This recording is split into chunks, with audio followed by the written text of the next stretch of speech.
Hello and welcome to Women in Retail Talks. I'm Christina Stidham, Digital Content Director at Women in Retail Leadership Circle. Today I'm joined by Siobhan Lonergan, Chief Brand Officer of Shapermint, the fastest growing D2C intimates marketplace known for its shapewear. In this episode, we're discussing Shapermint's campaign to find its first Chief Mom Officer, the marketing strategy around the campaign, how Siobhan is managing a hybrid team, and more. So thank you so much for joining me today, Siobhan. Hi, Christina. Thanks for having me on. Yeah, of course. So, I want to talk about Shapermint's Mother's Day campaign to find its first Chief Mom Officer. I think this is such a cool idea. So the brand is searching for a salaried, remote work and flexible position for moms. So can you tell us more about this campaign and why Shapermint is launching it? Yes. So as we were brainstorming this concept, we knew that this was going to be a Mother's Day with a difference. Last year at this time, being at home was still a novelty. 1 year later, we know that the burdens that mothers have had to bear have been significant. And we also know that mothers and women have been disproportionately affected during this pandemic regarding workforce participation and losing jobs. So we wanted to help. We wanted to do a campaign that was really useful. It needed to be authentic. So we came up with this role of creating a paid job called the Chief Mom Officer. So what exactly is a Chief Mom Officer? What would that role entail? And how is Shapermint hoping that this position will influence the company and also while championing body positivity and motherhood? Yeah, so it's a new role with a new title. The role would fit within the brand team.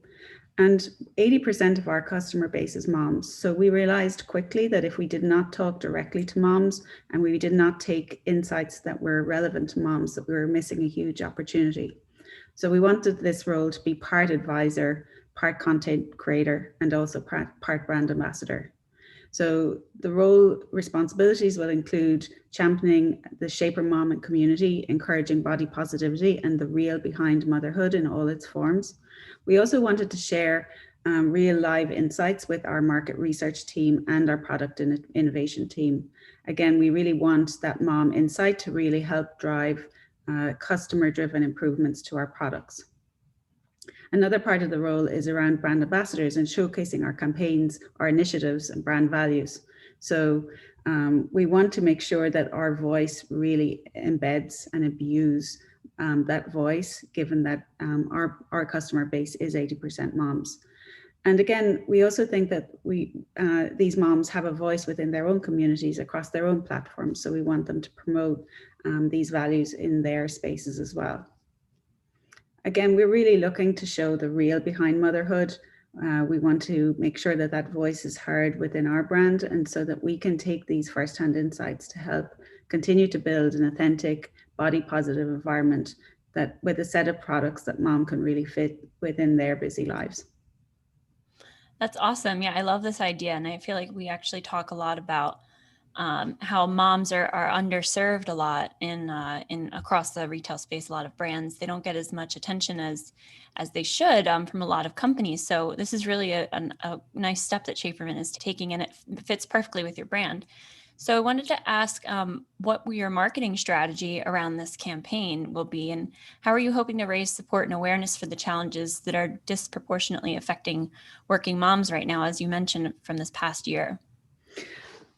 Well, I would say the initial communication about this campaign will actually highlight the disproportionately affected group. We see that women and mothers have been more affected than men within the workforce. And so I believe that the campaign that we're running right now really shines a light on that. And the fact that it's a new role with a new title.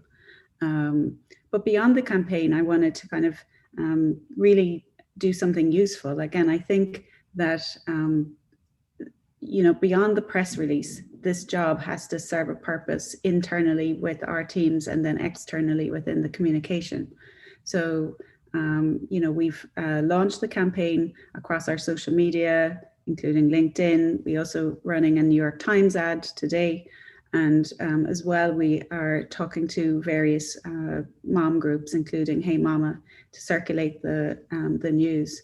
But again, I see this as being a campaign that on the surface is this initial communication, but that has long legs that will live within my brand team as we continue to communicate in a way that's honest and real for mothers.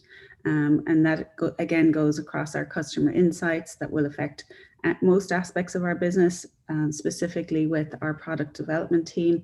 Again, we have a lot of products that go beyond shapewear, including leggings, camis, all those everyday essentials. And again, you know, when we create products for moms, we want to make sure that they are the products that they're looking for. And so whether it's improving features within our products or developing a new line, again, I want it to be informed by moms, given that they are the biggest part of our audience. And I know that this announcement just came out about the campaign, but are you able to share, any traction that you've gotten so far and any interest from your customers? It just launched this morning, and I know that we're going to have a lot of traction. The way that the announcement was made, we included a link that allows us to capture our applications with email address and their application form. So I'm hoping that we will have a lot of movement around this. I also looking forward to looking at some of the applications and working with my team to narrow them down to kind of get to the final few that will reach the top. We already know that it's been picked up by 78 different media placements. So I know that it's a topic that is trending right now. And again, not just because this is a new role, but I think it's a topic that's well overdue. And, as we're coming out of the pandemic, I think people are just starting to pick up the pieces and realize like what work needs to be done. And, again, I want to be as a brand at the forefront of that conversation. So I'm hoping that in a couple of weeks, we'll have some really great stats to share in terms of the interest and the engagement that we've had here, but then also the types of people that we've been talking to in order to get to the right candidate for the role. Yeah, definitely. So you had mentioned earlier that this role will be flexible and remote, and we've seen this type of work grow rapidly during the last year, as you just mentioned, as a new way of work has kind of come about. So let's talk about how you're handling remote work beyond this chief mom officer role at Shapermint. Is your team hybrid right now? And if so, do you have any tips for managing remote workers? So an interesting fact about Shapermint is that it is a completely remote company. And we have been remote prior to the pandemic. So we have a lot of structures and ways of working that facilitate remote work. In fact, Forbes gave us I think it was in the top 25 of remote workplaces during 2019. So I think starting with that as a basis, having some of those structures in place, whether it's the technology or the cadence of meetings, I think having regular meetings every day with your team, checking in, is super important. But personally, in the as I've started to build a team, I started the role in September. So I've been building a team as I'm building the brand. And so all of my team are remote. They're all digital relationships. And the one thing that I value more than anything is setting aside time to get to know your team on a personal level. And whether that's within the week or within each meeting, again, I think it's really important to prioritize this human side of work in order to build a lasting relationship. So I make a conscious effort to allocate 5 or 10 minutes at the beginning of a meeting just to check in with my team. You never know what they're going through and whether it's just a funny anecdote or something that's more serious or just something that's going on in their lives. It's really important to do that first. And then we can actually get off to a good start with the work that we need to do for the day. Another thing that I would say is, within the brand team, there's always creative work that needs to happen. And that has been a challenge in remotely across the board, whether it's directing a photo shoot or brainstorming or coming up with ideas or reviewing work. So I think, I've also practiced this idea of over communicating. And, again, I think it's important when you're showing or helping somebody to get to where you need them to go to is not to hide behind email or Slack if you want to get things moving, but jump on a quick impromptu call to make sure all sides really understand where you need to go. Again, I think it's by cutting through some of the clutter in order to create clarity is going to be super important here. And lastly, I would say just for working moms, like we have a lot of moms on the team. And I think, again, uh, many of us have been Zoomed bound by their kids joining the party or joining a meeting. And again, I think that's par for the course right now. But again, just being ultra flexible with your team members, especially if they're moms, to give them flexibility to manage their day around work. And I think, moms have always felt really conflicted whether they're working and if they're doing enough as a mom or as a team member. And I think it's super important for their performance and for their satisfaction to make sure that they're living happy, balanced lives and that you give them the space for that, because they're only going to perform better if they have that space. So again, it's been an interesting journey for me to learn and get to know my team remotely, but I think it is definitely the way forward, especially for some businesses. Wow. Yeah. It sounds like Shapermint really has remote work down to a science. And that definitely makes sense. You guys were recognized by Forbes. I mean, that's such great advice. I think all of our listeners will find that really useful as they navigate how to keep their teams engaged remotely. So thank you for sharing that. No So let's problem. switch gears a little bit and talk about you and your career. So can you tell us about your career before joining Shapermint and how you came to come to the brand? Yeah, so my career has always been focused on building brands. I started my career initially in agencies, working with huge CPG companies. I was working at Sterling Brands, managing a team that were focused on brand building and brand strategy. And the types of brands that I worked on were brands like Huggies and Kleenex and Aspirin and Hershey's, huge brands that I learned so much from. And, I was really, really, I think it was a formative part of my career to really understand the impact of brands and business and how they coexisted and how one is as important as the other. But over time, I began to realize that I wanted to work on more mission based brands. And so that's when I started working with Thinks. And Thinks was that perfect balance of mission, innovative product, and with great brand foundations. And so I spent 3 years at Thinks. Thinks is period proof underwear. They also have Speaks, which is a brand of underwear that is for mild to moderate bladder leaks. And it was a huge area of shame and stigma. And I spent 3 years building that brand, educating consumers around the product as the chief brand officer, and then also helping to dismantle the narrative around periods and reproductive health. And so that really set me up for my next position, which is now here at Shapermint, Chief Brand Officer here. And again, there's a lot of analogies here with Thinks. Here the focus is on body positivity and eliminating the shame around, size, and making sure that we're being an inclusive brand and, really building the future there.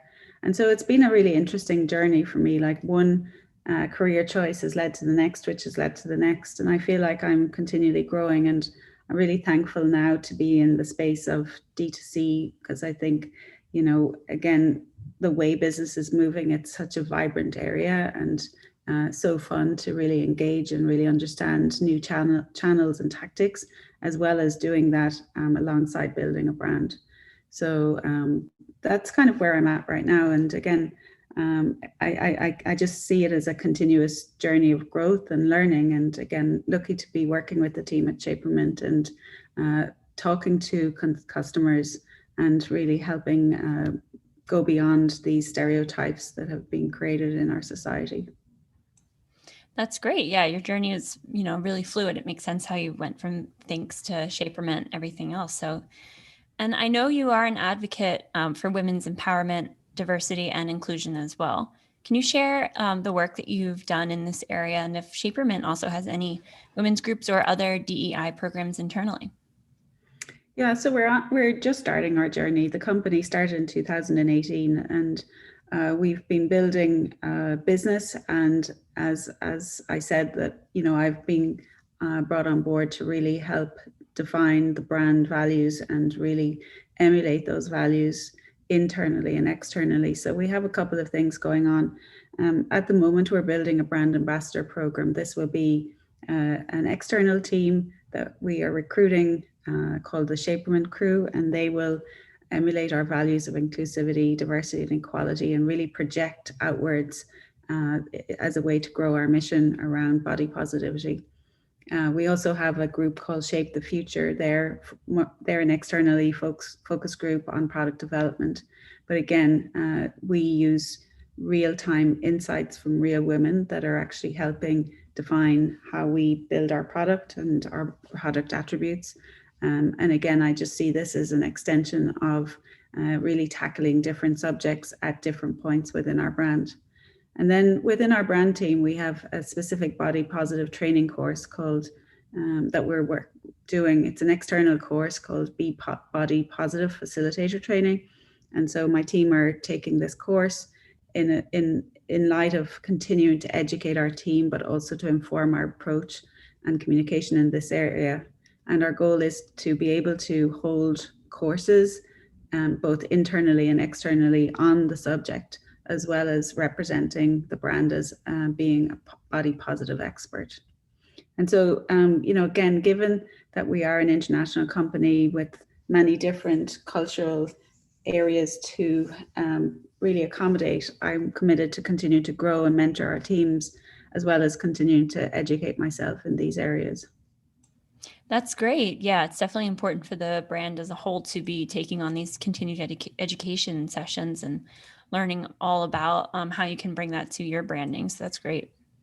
So my last question for you is, what's next for you personally as well as at Shapermint? Okay, so sure. Professionally and personally, I still think that there's so much more work to do in the space of women's empowerment, whether that's in inclusivity and body positivity, or whether that's in equality in salaries for women.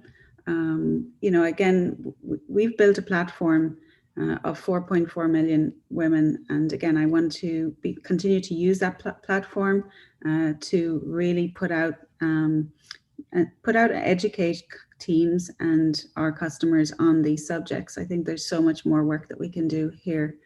And personally, I have a pet project. Again, I think perimenopause and menopause are kind of some of these last themes that need to break all of the stigma around. And I think there's a lot of barriers there. And so I have a little Instagram that I work on with some friends called Cause for the Pause, which is an inclusive Instagram group that we're working to dismantle barriers around these two subjects, perimenopause, menopause, and all stages of that. So again, I think I want to continue to work in the D2C space. I find that super energizing. I love working, building campaigns with the team. So I'm just seeing a long runway here within this group and how we can continue to evolve and, connect with consumers in different capacities. Perfect. Yeah, it sounds like you have a lot ahead innovating at Shapermint. So thank you so much, Siobhan, for joining me on this episode of Women in Retail Talks. You're welcome. And thank you, Christina. It was really, really great to talk to you. Thanks for listening. For more information on this podcast, please check out our podcast channel page at womeninretail.com/podcast for show notes. Women in Retail Talks is available on Apple Podcasts, Google Podcasts, Stitcher, and Spotify. Make sure to subscribe on our channel page as well. If you've enjoyed this episode, please take a few moments to rate and review. Thanks, and until next time, this has been Women in Retail Talks.